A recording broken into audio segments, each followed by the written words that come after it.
señor Jorge Ulloa es profesor de educación preescolar y profesor en ciencias de la educación. Se ha desempeñado como coordinador pedagógico en la Universidad Católica de La Plata. En la actualidad se desempeña como profesor en la Universidad del Salvador, también en el profesorado Eccleston. Participa en congresos nacionales e internacionales de educación infantil. Es autor y coautor de diversas publicaciones referidas a educación y ha creado, dirige, es el director del colegio El Árbol de los Milagros, que desarrolla un enfoque de educación infantil, natural y personalizada. Podríamos seguir hablando mucho del profesor Ulloa, pero los dejo a todos con él, que realmente nos va a intentar abrir la mente y el corazón en cuanto al rol docente hoy. Jorge. Muchísimas gracias. Muchas gracias al JUREC por esta invitación, al Colegio Marín, que también soy ex profesor del Colegio Marín cuando el colegio tenía el profesorado inicial, así que me resulta siempre muy grato venir al Colegio Marín. Se me hace, cuando lo iba preparando, yo decía, estas chicas del JUREC enloquecieron en estos días de diciembre cuando me invitaron, porque yo pensaba, siempre hablamos o me convocan y trabajamos en relación con lo que tiene que ver con didáctica del nivel, cómo organizamos nuestros espacios, cómo intervenimos en el juego del niño, qué pasa con los contenidos, con la planificación didáctica, y ese es el campo o el terreno donde generalmente nos encontramos. De hecho, muchas caras conocidas de encontrarnos en estos eventos de educación. Pero después, cuando lo seguía pensando por qué me piden este tema de ser docente, decía, me estoy traicionando a mí mismo inconscientemente. Porque cuando revisaba nuestros encuentros, de cómo iniciamos siempre nuestros encuentros, nosotros, o yo intento siempre iniciarlo con un punto de partida que es justamente el punto de partida de la educación. No es posible pensar ninguna estrategia didáctica, ningún dispositivo didáctico, ninguna estructura didáctica si primero no repensamos qué es ser persona, qué es ser humano, qué es ser niño y en ese sentido qué es ser educador. Y desde ese lugar realmente creo, y los que nos venimos encontrando, como decía, en estos eventos de educadores, siempre tomamos, y a veces yo temo que digan, bueno, pero yo vine a un encuentro sobre unidad didáctica, yo vine a un encuentro sobre periodo de inicio. ¿Por qué este hombre arranca de una antropología filosófica? Porque justamente me parece que es lo que nos falta, que es caracterizarnos, reflexionar y pensar acerca de quién es el que tengo adelante, quién soy yo, para poder de esa manera organizar todo el resto de la tarea docente. Desde ese lugar me parece que tenemos un largo camino y con este congreso me parece fantástico el pensar también desde este lugar. Cuando el padre Guillermo decía, bueno, qué difícil en esta diversidad, justamente me parece que lo que ayuda a eso difícil en la diversidad es entendernos que en un punto somos iguales, y es del ser persona humana. Y esto que parece así como muy filosófico por ahí y que ameritaría, yo diría, bueno, un profesor en filosofía o un sociólogo de la educación, tiene una pata puesta en el terreno didáctico muy fuerte.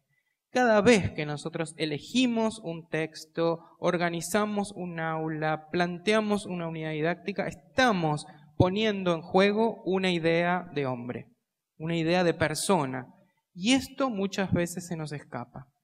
Muchas veces, bueno, pegados a cierta moda, bueno, ahora es la pedagogía crítica y el documento curricular habla de la pedagogía crítica y no nos detenemos a pensar cuáles son las bases filosóficas de la pedagogía crítica. No, bueno, pero Vygotsky, pero Zubel, pero Piaget, bueno, pero Estos pensadores tienen un punto de partida en una idea de hombre y en una cosmovisión, y no siempre es una cosmovisión cristiana del mundo. Esto no quiere decir que yo digo, bueno, esto es pecado, no hay que nombrarlo, no citen a Vygotsky en lo... No, lo que digo es tener claridad de que cuando estas personas hablan acerca de las implicancias didácticas, hablan con un punto de partida, por ahí, materialista. Y ese materialismo, vuelvo a decir, como yo me reía hace muchos años en la facultad, había profesores que decían, bueno, lo bautizamos al texto y listo. No se refiere a esto, se refiere a poder decir, si esta persona parte de esta cosmovisión, no alcanza para nosotros que trabajamos con una visión trascendente o tratamos de trabajar desde una visión trascendente del hombre. Digo, ahí tenemos por detrás una ardua tarea que nos guste más o menos, es volver a revisar las bases de antropología filosófica de nuestra cotidianidad en el aula. Nuestras escuelas no se pueden distinguir solamente porque hagamos misiones solidarias o porque oremos o porque eso es fantástico y maravilloso, pero nuestras escuelas se tienen que distinguir porque fuimos construyendo una manera cristiana de enseñar. Quiere decir que, o al menos para mí, quiere decir que hay que hacer un arduo trabajo de construcción didáctica de una visión trascendente del hombre. Desde ese lugar podemos mirar los documentos curriculares y aprender a leer entre líneas. Vuelvo a decir, no como, bueno, no, el documento no, porque tiene una base fuertemente... Sí, aprender a leer el documento, pero sabiendo que eso es un piso, que nosotros estamos apostando por más, y que cuando elegimos cierto formato didáctico, cuando organizamos el aula de tal manera, cuando jerarquizamos uno u otro contenido, estamos poniendo en juego una manera de entender al otro, una manera de comprender al otro y al mundo. Y esta es una manera ya orientada por la Iglesia. Desde ese lugar, digo, tenemos como educadores una tarea que no le corresponde ni a la sociología de la educación ni a la filosofía, porque es netamente del terreno didáctico. Desde ese lugar me parece que es importante reflexionar o pensar, ¿sí?, qué es lo que estamos haciendo y por qué lo estamos haciendo. En ese sentido, yo siempre insisto en una cuestión que voy a mostrarles ahora, algunos ya la conocen de nuestro trabajo, lo que venimos trabajando sobre juego, que es la siguiente diapositiva. No es lo mismo pensar en una descripción netamente biológica del niño que tengo adelante, del niño, del joven, que pensar en un niño como ser complejo. Un ser con una dimensión no solamente sensible, vegetativa, que puedo observar en su crecimiento. Los que trabajan en maternal es de un mes al otro ver estos cambios de estas dimensiones. Los que trabajan en secundaria, ver cómo se despatarran en los bancos y no sabemos cómo hacer que se queden un poco quietos. Bueno, que tienen que ver con esto que vemos. Pero también hay una dimensión sensible de lo que quieren y no quieren. No hay nada que les guste, decimos, ¿no? O este chiquito no puedo llegar a él, este nene molesta, este querer y no querer de la dimensión sensible. Pero justamente la visión cristiana del mundo le suma, ¿sí? Tomás de Aquino dice, hay una dimensión trascendente del hombre donde se ubica la inteligencia y la voluntad. Y esa dimensión es la dimensión espiritual. Con lo cual tenemos que tener mucho cuidado con estas descripciones muy mecanicistas del pensamiento, ¿no? El pensamiento como una máquina, el pensamiento... Para una visión cristiana del mundo, el pensamiento es una potencia del ámbito espiritual. Bueno, pero esto es una filosofía, ya está. Yo tengo que decidir el 25 cómo arrancamos periodo de inicio. El 25 tengo que haber seleccionado un libro para...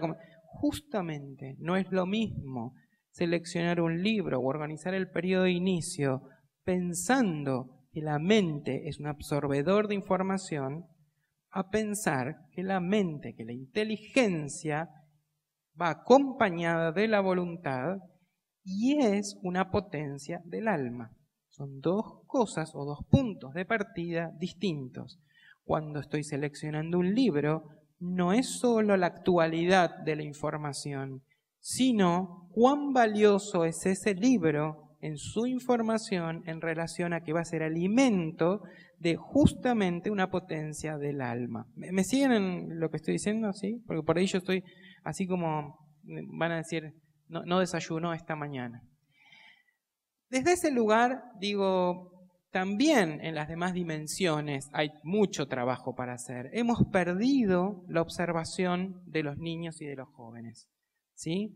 El detalle de cómo se mueve, qué gesto realiza, ¿sí? Dónde está puesta la mirada, cómo va evolucionando en su corporeidad, también es manifestación de esas potencias interiores.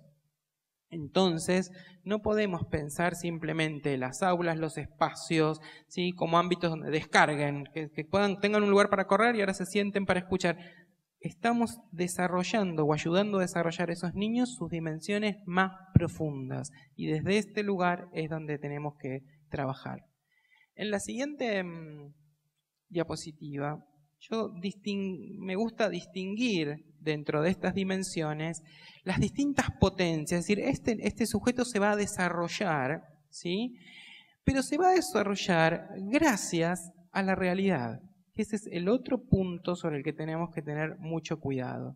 Cada potencia, desde que nacemos, ¿no? La posibilidad o potencia del ver se desarrolla gracias a que hay objetos visibles, que hay luz. Así como la inteligencia se desarrolla gracias a que hay conceptos, ideas, teorías sobre las cuales se pueden desarrollar nuestra capacidad de inteligir, de poder conocer. Cada una de estas potencias, de las miles de potencias que tenemos para poder desarrollar, justamente se despliegan gracias a objetos propios, ¿sí? A los objetos de la realidad. Y ahí también tenemos que poner una revisión o un parate en algunas cuestiones. Hemos sufrido en el campo de la didáctica de un mal que algunos consideran una continiditis aguda, ¿no? El contenido para ir al contenido por disciplina, contenido en maternal no hay contenido, sí contenido, los contenidos de secundaria están desactualizados, el contenido como gran problema. Finalmente, algunos textos hablan del contenido como una construcción social, un acuerdo social, que también es una visión sobre la cual tenemos que tener cuidado. Hay elementos de la realidad que son acuerdos y hay elementos de la realidad que transmiten una realidad creada que es verdadera y sobre la cual no hay acuerdo, sino que hay la posibilidad de descubrirla.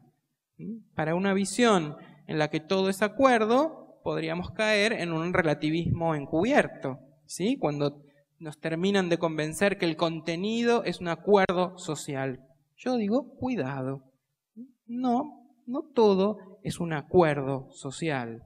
Hay verdades, desde la visión cristiana del mundo, en las que están ahí y tengo las facultades para poder descubrirlas. Bueno, pero eso... Fíjense cómo de a poco algunos materiales que van llegando a nosotros en el terreno de la didáctica, a veces nos charlando así de pasillo en encuentro de directores, ¿no?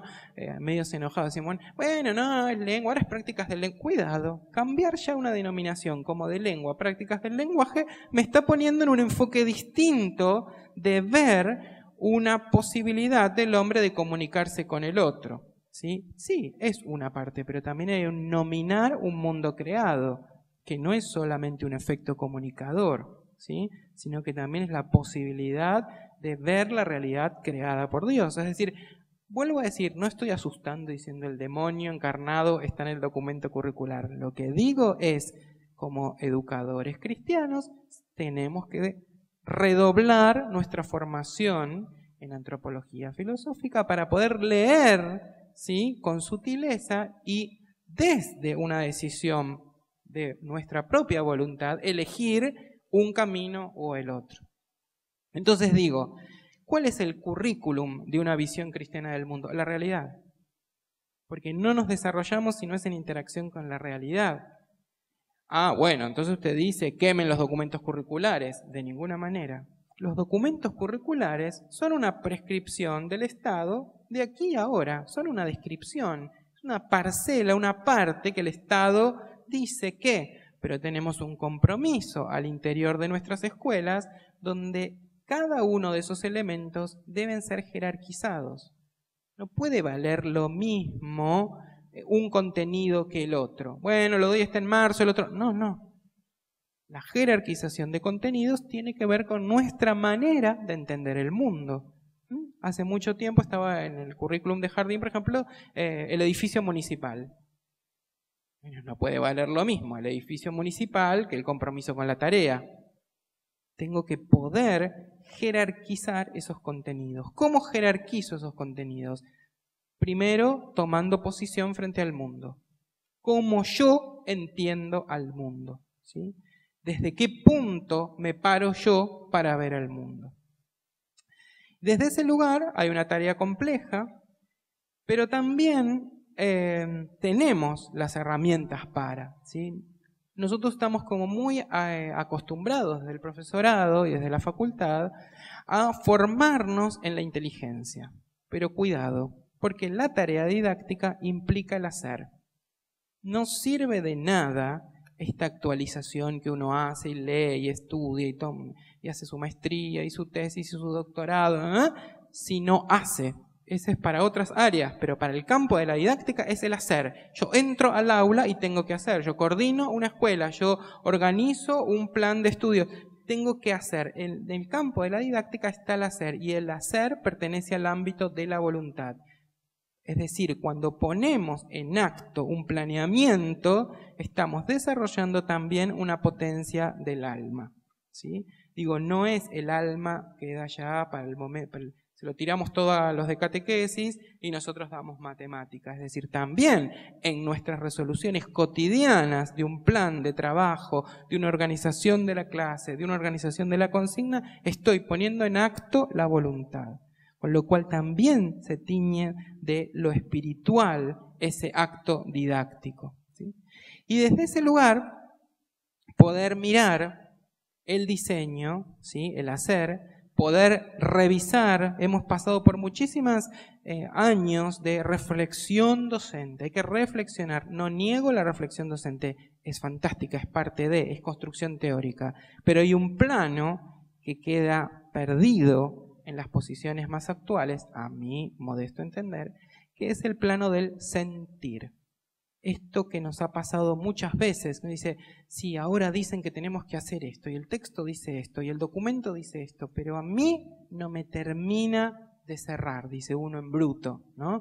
Este plano del sentir. Sí, el informe psicopedagógico de esto, el test dice esto, pero yo a este niño siento que le está pasando justamente el nexo que tenemos entre nuestro pensar y nuestro hacer es el plano del sentir. Nosotros sentimos, y eso no puede quedar fuera del terreno de estudio y trabajo de la didáctica. No podemos creer que la didáctica es un plano puro, etéreo o de puras maquinaciones teóricas. Justamente la didáctica involucra al ser en su totalidad, con lo cual involucra al ser en su sentir. Este padre, esta madre, esta comunidad siente, y a la didáctica no se le puede escapar el plano del sentir. En la siguiente, encima de que nuestros alumnos son complejos, nosotros somos complejos, y eso también se nos olvida, ¿sí? Muchas veces la visión de la didáctica está limitada a lo que le pasa al alumno, la estrategia que hizo el maestro, pero no lo que siente el maestro en el encuentro con el alumno.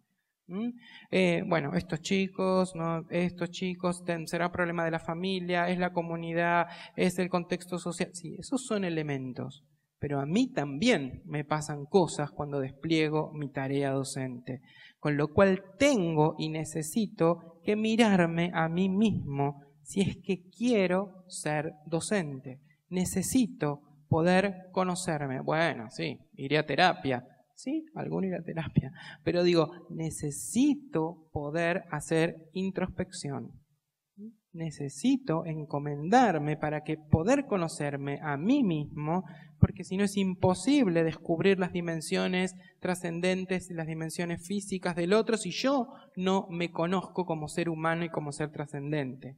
Desde ese lugar uno dice, bueno, pero entonces, que a veces dicen, bueno, pero ¿qué actualización en didáctica de qué sugerís? Un parate y reflexión. Un parate y un conocimiento de cada uno de nosotros, sobre todo en estos tiempos donde justamente la velocidad hace que todo sea como hacia afuera. Ya hay que conquistar la última manera de enseñar a escribir, el último texto, ¿y cuándo paramos a conocernos a nosotros mismos? Si no nos conocemos es imposible conocer al otro.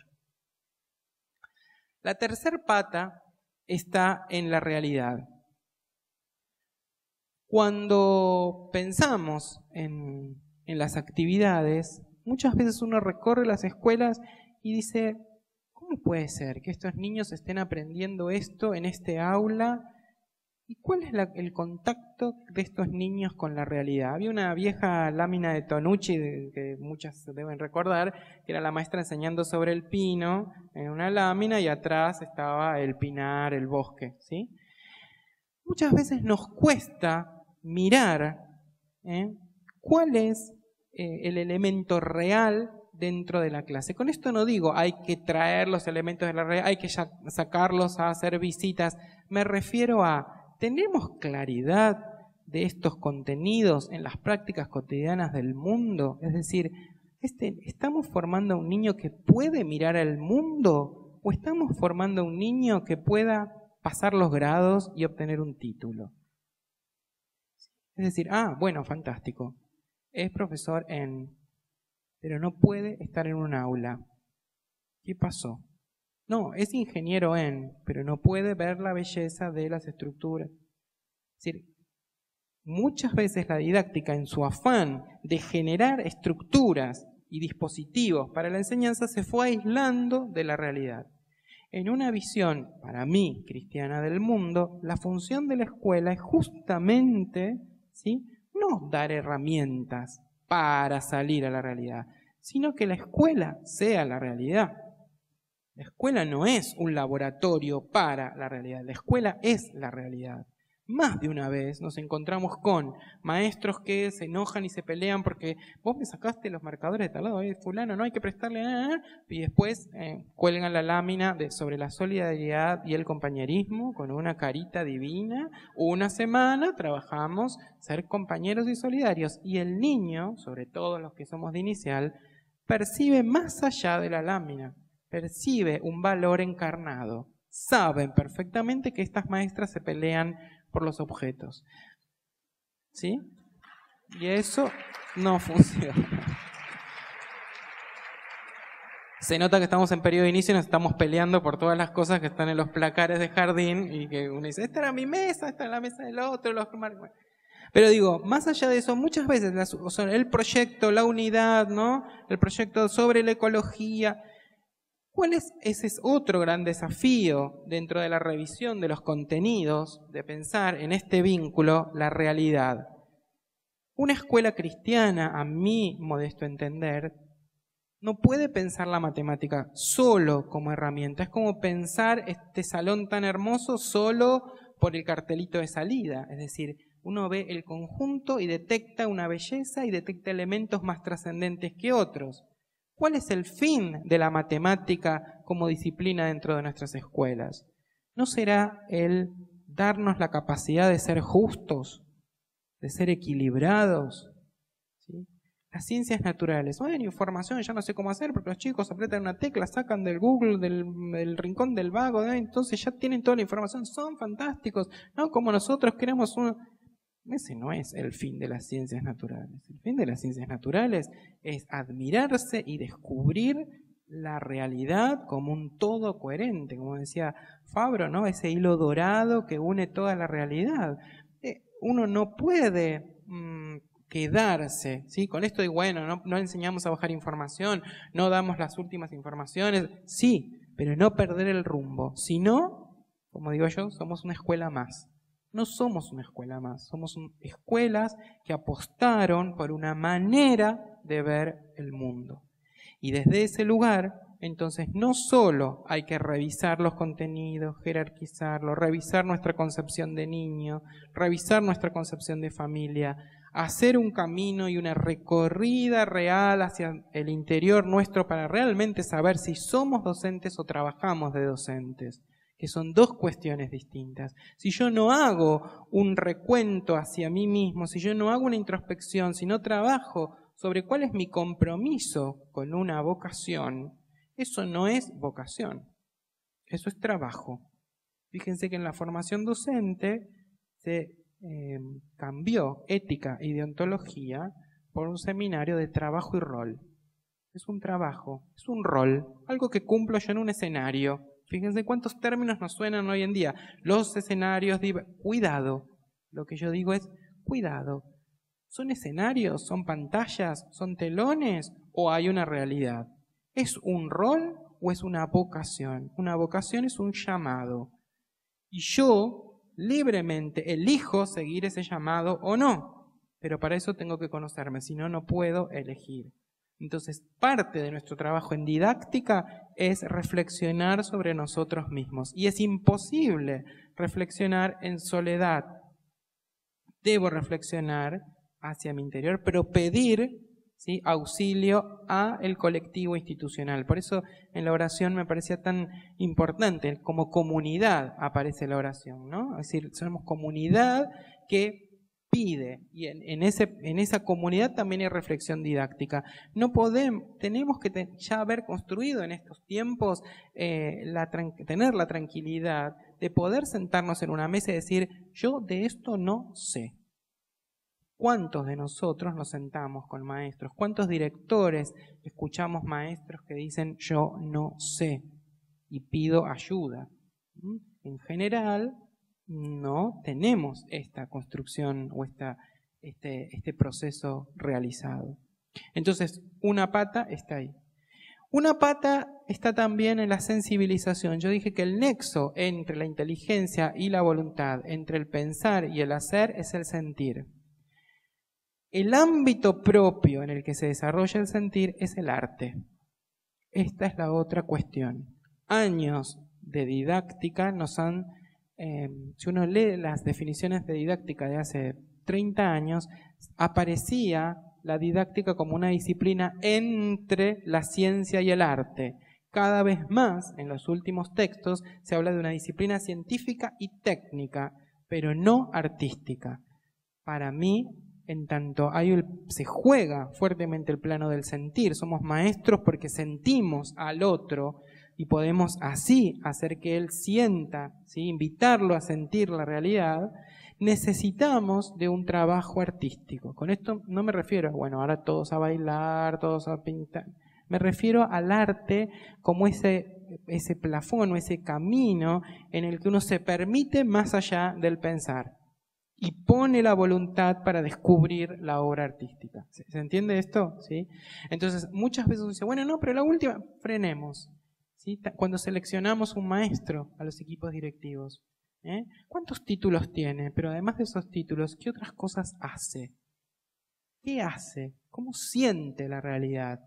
¿Sí? A veces, en estos periodos, los que son directores deben haber seleccionado entre diciembre y ahora, y uno dice, ¿qué haces? Voy al gimnasio. Fantástico. Pero voy al gimnasio. No, pero además estudio, fantástico, el estudio es fantástico. No hay posibilidad de ser docente sin estudio, ¿no? Y también ahí hay un tema que para mí Tomás de Aquino resuelve muy interesantemente. Cuando dice, cuidado, que una cosa es la curiosidad y otra es la estudiosidad. Bueno, voy al cursito tal, voy al otro cursito. Sí, eso es curiosidad, pero después hay que estudiar. La inteligencia tiene que ponerse ahí en acto sobre los objetos. Pero además, ¿qué lugar damos al sentir? ¿Qué lugar de construcción damos al sentir? No, eso se ve. Entra uno a un aula y dice, ¿dónde está la belleza de este aula? ¿Qué es lo bello? ¿Por qué un niño se va a quedar en este aula que es un laboratorio? O es un bello laboratorio donde dan ganas de investigar y dan ganas de estar. No es posible construir este ámbito de la belleza si el maestro no hace un trabajo en relación con el arte, y vuelvo a decir, no el arte específico en pintura, sino el arte como una manera de ver el mundo. Y ahí también aparece el papel de los profesores de artística, que también quedan relegados como, bueno, arte es allá, ahora es, no, todo esto es la escuela y esto es el ratito de plástica, el rato de, bueno, justamente no hay posibilidad de mirarnos integralmente y mirar al niño integralmente si no es contemplando la dimensión del sentir que se mueve en el ámbito del arte. Bueno, ¿cuántas veces la maestra dice 5 minutos? Les leo un cuento, saca el cuento. No sabe ni de qué trata, ni si realmente es bello o no. Sí, son 5 minutos antes que estos chiquitos se rompan el alma, tengamos un problema con el representante legal, porque el seguro, mejor que estén sentaditos leyendo el cuento. Un cuento es una producción literaria, ¿sí?, con un eje estético. No puedo agarrar cualquier cosa, cualquier lámina, ¿sí?, usar cualquier frase. Escuchamos, y me deben haber escuchado recién también, que cada vez más hablamos cortando al estilo de los celulares.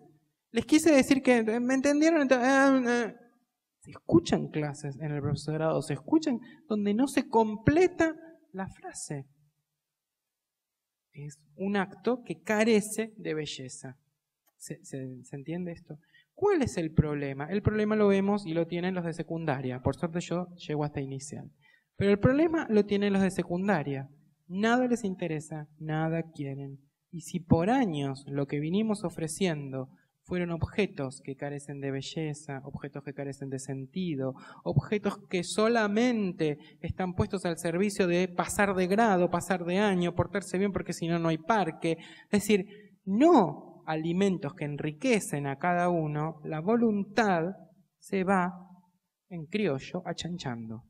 ¿Para qué voy a hacer un esfuerzo de estudiar si mañana aprieto un botón y sale la información? Sí, pero eso no es estudiar. Eso es captar información o acumular información. Ah, bueno, pero es lo que te valoran en la facultad, porque te toman el examen. Ah, bueno, está bien, entonces estudiamos para la facultad. Y cuando terminas la facultad, no estudias nunca más. Porque total, ¿para qué? Que el alma quede ahí. ¿Se entiende lo que estoy diciendo? Es decir, nuestras finalidades, nuestro trabajo dentro de las escuelas es de reflexión, de acción y de arte. Pero no vamos a tener escuelas con grandes cambios, más o menos computadoras, más o menos horas de catequesis, sino escuelas donde los niños aprendan a mirar el mundo con una visión trascendente. Desde ese lugar, digo, hay una diferencia y por eso me parecía como muy interesante el nombre del encuentro. Yo había escrito, como siempre escribo algo y después nunca hago lo que escribo. Ahí es un problema de mi voluntad. No hay posibilidad de transformar, o digamos, nuestro desafío en estos años va a ser transformar la didáctica general en una didáctica cristiana. Pero para eso tenemos que asumir este compromiso que plantea el Congreso, ¿no? Si es ser docente. Por eso yo decía, en realidad no es un rol. El rol lo cumplen los que trabajan. Ser docente solamente lo puedo lograr por una decisión de la voluntad, pero con fe. Y es tal cual, la fe como gracia. Muchas veces estamos, la psicopedagoga, la no sé qué, llamemos al especialista, bajemos los libros, busquemos los casos en internet y en último caso digo, me encomiendo a Dios. ¿Cómo puede ser una visión cristiana del mundo donde no? Primero es que Dios me ilumine para ver el mundo. No, si la psicopedagoga no nos ayuda con un par de oraciones, tal vez este chiquito pasa de que... O sea, algo nos está pasando donde estamos escindiendo estas cuestiones, ¿sí? ¿Se ve? Yo siempre me acuerdo un caso, yo coordinaba el jardín de la Universidad Católica de La Plata y cambiábamos la imagen de la Virgen, entonces era todo un evento, ¿no? Y que venía la Virgen y bueno, y a las canciones y las cintas y todo lo que iba a pasar y los regalos a la Virgen, no, bueno, llega gran ceremonia, cambiamos la Virgen, todo. Viene uno de los chicos del jardín golpea a mi despacho. Me dice, pero Jorge, la Virgen es una estatua. Y yo dije, ¿qué hicimos? ¿Qué hicimos? ¿Qué hicimos? Digo, desde este lugar es el compromiso, ¿no? De que estos niños vean la realidad con ojos cristianos, no un discurso vacío, un maestro que ocupa horas de una escuela que es una escuela cristiana porque mira al mundo y realiza cada acción desde ese lugar. Y realmente los niños crecen en ese ámbito. Yo tengo 2 niños que son 2 niños salvajes, uno de 6 y uno de 8, y entonces como típico padre que va manejando, los niños van atrás, y bueno, tal cosa, bueno, tengan fe, ¿no? Tengan fe, pero no sé, vamos a ir a tal, tengan fe, ahora van, con fe, con fe, con fe, con fe. Quieren ir a McDonald's, entonces yo no, hoy McDonald's, ¿no? Porque tal, con fe, con fe, con fe, con fe. Entonces yo, pues, además, quiero saber qué es lo que están pidiendo con tanta fe. Pero después yo pensaba, mientras uno viene manejando, digo, si uno, que es un desastre de padre, esta miseria de padre, terminás llevándolo porque lo piden con fe, ¿cuánto más con un padre como el que tenemos en comunidad? ¿Sí? Y no olvidemos esto, no olvidemos esto, no creamos que somos una escuela cristiana porque tenemos imágenes, podemos en el medio, tenemos que ser capaces de desarrollar una manera de enseñar que el otro diga, es distinta esa manera. Algo del mundo ven por otros ojos estas personas porque enseñan distinto y eso no es una cuestión de la materialidad, sino es una cuestión de la espiritualidad que trasciende a la materialidad. Y esa lámina, ese gesto, ese libro se carga de una sustancia espiritual distinta. Este es el desafío de una didáctica cristiana hoy. Yo espero no haberlos aburrido, no sé, para mí fue un gran desafío, porque si bien es un tema que me apasiona y me encanta, me apasiona hacia el interior, me apasiona como punto de partida, pero me da miedo hacia el exterior. Pero la idea, me parecía que justamente lo que yo quería compartir era con ustedes esto, es nuestro gran desafío. Muchas veces, a veces uno en otros ámbitos lo transmite con cierto temor e igualmente dicen, eso tiene tu fillo a la Universidad Católica, me dicen. Digo, sí, no tengo problema en decirlo, pero digo, en nuestro ámbito donde nos estamos encontrando en perspectivas de un congreso, no podemos dejar ámbitos de la filosofía, la sociología y la didáctica sigue atada a una didáctica materialista. Nuestra didáctica de escuela cristiana también necesita revisarse, reconstruirse y armarse potentemente para salir al mundo en los tiempos de cambio. Así que yo no sé si hay alguna pregunta, en realidad los veo poco, pero no sé si Cristina o las chicas...